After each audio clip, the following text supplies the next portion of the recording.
ভারতে প্রশাসনের সামনেই আওয়ামী লীগ নেতাদের অবৈধ বাস। এবং সর্বশেষ জানাবো রাজনৈতিক দলের সঙ্গে সরকারের সংলাপ, কার কি আবদার রাখবেন ডক্টর ইউনূস। এতক্ষণ শুনছিলেন সংবাদ শিরোনাম, এবার বিস্তারিত। ভারতে প্রশাসনের সামনে আওয়ামী লীগ নেতাদের অবৈধ বাস। ভারতে পালিয়ে গিয়ে 3 ধরনের সংকটে পড়েছেন আওয়ামী লীগের নেতারা। বেশ কয়েকজন নেতা বলেছেন নিজেদের সঙ্গে করে আনা টাকা প্রায় ফুরিয়ে গেছে। দেশে থাকা আত্মীয় স্বজনদের কাছ থেকে টাকা নিতে হচ্ছে তাদের। পাশাপাশি অনেকের কাছে পাসপোর্ট নেই। এছাড়া কারো কারো ভিসার মেয়াদ শেষ হয়ে গেছে। এই 3 সংকট তাদের জন্য বড় ধরনের অস্বস্তি তৈরি করেছে।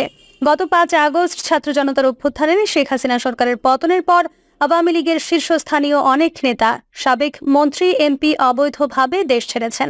আইনি প্রক্রিয়ার বাইরে সীমান্ত পাড়ি দিয়ে দেশ ত্যাগের এই প্রক্রিয়া এখনও অব্যাহত রয়েছে। নেতারা অবৈধ পথে দেশ ছাড়াই ইমিগ্রেশন বিভাগের নথিতে কারোরই দেশ ত্যাগের তথ্য পাওয়া যায়নি। আওয়ামী লীগ ছাড়াও সহযোগী ও ভাতৃপ্রতিম সংগঠনের শীর্ষস্থানীয় নেতা এবং তাদের পাশাপাশি মধ্যম ও তৃণমূল পর্যায়ের অনেক নেতা দেশ ছেড়েছেন।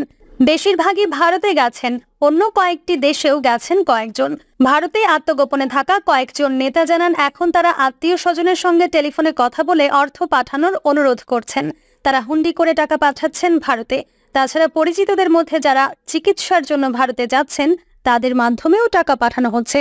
কেন দেশ ছাড়লেন এমন প্রশ্নের জবাবে পলাতক কয়েকজন নেতা সমকালকে বলেন, শেখ হাসিনাই দেশ ছেড়েছেন, আমরা তো চাই। দেশে থাকলে প্রাণ থাকবে না, পিটিয়ে মারবে। আত্মগোপনে থাকা এই নেতারা জানান তাদের পাসপোর্ট বা ভিসা না থাকলেও এখনও চলাচল করতে সমস্যা হচ্ছে না। তাদের ভাষায় ভারতের প্রশাসন এসব দেখেও দেখছে না। নেতারা জানান তারা ভারতের নাগরিকদের মতোই অবাধে চলাফেরার সুযোগ পাচ্ছেন। তাদের কয়েকজন দলগতভাবে আবাসিক হোটেলে থাকছেন, কেউ থাকছেন একা বা ফ্ল্যাটে। সময় কাটছে ফেসবুক, ইউটিউব দেখে। পলাতক নেতারা একে অন্যের সঙ্গে টেলিফোনে নিয়মিত যোগাযোগ রাখেন। তবে স্ত্রী ও সন্তানদের জন্য তাদের দুশ্চিন্তা। একজন বলেন, সাগরে পড়ে গেছি, কুল কিনারা নাই, কোথায় যাই? 5 লাখ থেকে 2 কোটি টাকায় রফা। অবৈধ পথে ভারতে যাওয়ার বেলায় সিলেটের কানাইঘাট, সনাতনপঞ্জি ও ডোনা, কুমিল্লা, ব্রাহ্মণবাড়িয়া, আখাউড়া, হবিগঞ্জ, ময়মনসিংহের হালুয়াঘাট, নেত্রকোনা, দিনাজপুরের হিলি, যশোরের বেনাপোল ও পোটখালী ঘাট, পঞ্চগড়ের বাংলাবান্ধা ও লালমনিরহাটের দহগ্রাম সীমান্ত ব্যবহৃত হচ্ছে। সীমান্ত পার হওয়ার পর ভারতের কলকাতা, আগরতলা, ত্রিপুরা, দিল্লি, আসাম ও মেঘালয় রাজ্যে অবস্থান নিয়েছেন। সীমান্ত পার হতে জনপ্রতি 5 লাখ থেকে 2 কোটি টাকা দিতে হচ্ছে দুই দেশের দালালদের। কেউ কেউ কমে রফা করতে পেরেছেন, অনেকের কাছে থাকা বড় অঙ্কের টাকা কেড়ে নিচ্ছে দালাল চক্র। সাবেক বিচারপতি শামসুদ্দিন চৌধুরী মানিক ভারতে পালাতে গিয়ে স্থানীয় লোকজনের হাতে ধরা পড়েন।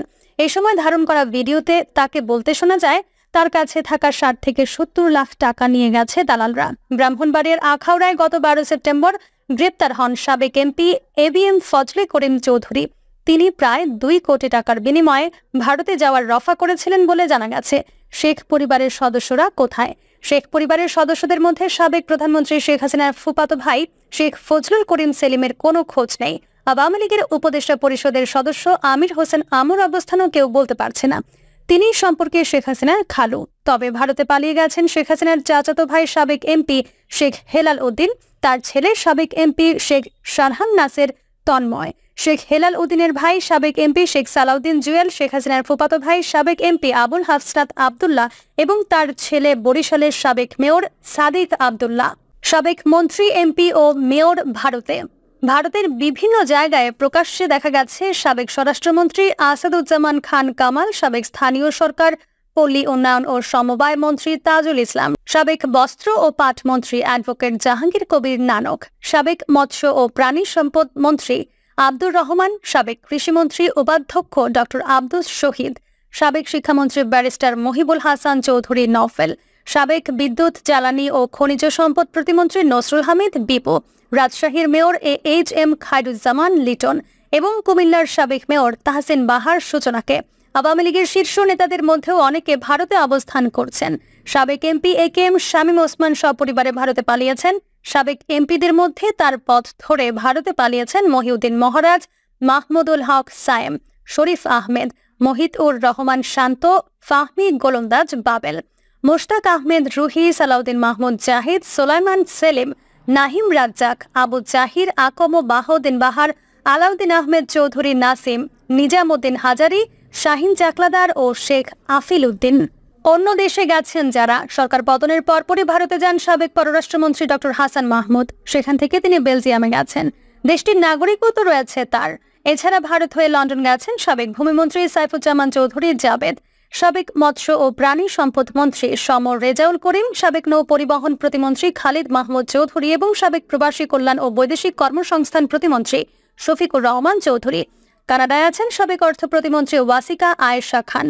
তারা ছাড়াও ভারত থেকে লন্ডন গেছেন সিলেটের সাবেক মেয়র আনোয়ারুজ্জামান চৌধুরী, আওয়ামী লীগের সাংগঠনিক সম্পাদক আবু সাইদ আল মাহমুদ, দপ্তর সম্পাদক বিপ্লব বড়ুয়া, সাবেক 4 এমপি রণজিৎ চন্দ্র সরকার, হাবিবুর রহমান হাবিব, সাজ্জাদুল হাসান এবং সৈয়দ সায়াদুল হক সুমন।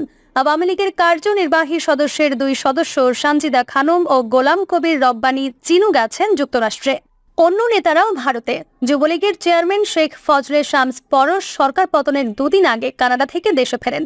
গণ অভ্যুত্থানের পর তিনি ভারতে পালান। যুবলীগের সাধারণ সম্পাদক মাইনুল হোসেন খান নিখিলও ভারতে। এছাড়া স্বেচ্ছাসেবক লীগের সভাপতি গাজী মেজবাউল হোসেন সাচ্চু এবং সাধারণ সম্পাদক আফজালুর রহমান বাবু ভারতে গেছেন। ছাত্রলীগ সভাপতি সাদ্দাম হোসেন ও সাধারণ সম্পাদক শেখ ওয়ালি আসিফ ইনানের ঠিকানা এখন ভারত। এই 2 নেতার মধ্যে ভারত রয়েছেন সংগঠনটির সাবেক সভাপতি লিয়াকত শিকদার, সাবেক সাধারণ সম্পাদক সিদ্দিকী নাজমুল আলম, ঢাকা বিশ্ববিদ্যালয় শাখার সভাপতি মাজহারুল কবির শয়ন এবং ঢাকা মহানগর উত্তর শাখার সভাপতি রিয়াজ মাহমুদ। গণ অভ্যুত্থানের আগেই দেশ ত্যাগ। আওয়ামী লীগ নেতাদের কেউ কেউ ছাত্র জনতার অভ্যুত্থানের কয়েকদিন আগে দেশ ছাড়েন। সাবেক যুব ও ক্রীড়া মন্ত্রী নাজমুল হাসান পাপন ছিলেন লন্ডনে। সাবেক পরিবেশ, বন ও জলবায়ু পরিবর্তন মন্ত্রী সাবের হোসেন চৌধুরীও ছিলেন দেশের বাইরে। এছাড়া স্ত্রীর চিকিৎসার জন্য গণ অভ্যুত্থানের মাসখানেক আগে ভারতে যান মুক্তিযুদ্ধ বিষয়ক সম্পাদক সাবেক এমপি মৃণাল কান্তি দাস। গণ অভ্যুত্থানের কয়েকদিন আগে দেশ ছাড়েন আবুল হাসনাত আবদুল্লাহ। তিনি এখন ভারতে। তার মতো 3 আগস্ট সিঙ্গাপুরে যান শেখ হাসিনার ফুফাতো ভাইয়ের ছেলে, ঢাকা দক্ষিণের সাবেক মেয়র শেখ ফজলে নূর তাপস। সেখান থেকে তিনি লন্ডন গেছেন বলে জানা গেছে। ঢাকা মহানগর উত্তর আওয়ামী লীগের সাধারণ সম্পাদক SM মান্নান কোচি গণ অভ্যুত্থানের আগের দিন ছিলেন থাইল্যান্ডে। এখন তিনি যুক্তরাষ্ট্র অথবা লন্ডনে অবস্থান করছেন। অসুস্থ স্ত্রীর চিকিৎসার জন্য আগে থেকেই ভারতে ছিলেন ছাত্রলীগের সাবেক সাধারণ সম্পাদক মাহফুজুল হায়দার চৌধুরী রোটন। তিনি বলেন, 9 অক্টোবর আমরা আমাদের চিন্তা জাতির সামনে তুলে ধরব। এই মুহূর্তে কি কি সংস্কার প্রয়োজন, সংস্কার পরবর্তী পর্যায়ে কি কি আমাদের লাগবে। আমরা মনে করি নির্বাচন থেকে সংস্কার বেশি গুরুত্বপূর্ণ।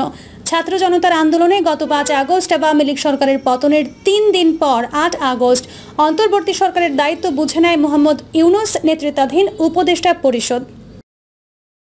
প্রিয় দর্শক, এই ছিল এখনকার সর্বশেষ সংবাদ। আপডেট সব সংবাদ পেতে চ্যানেলটি সাবস্ক্রাইব করে বেল আইকনটি ক্লিক করে রাখুন।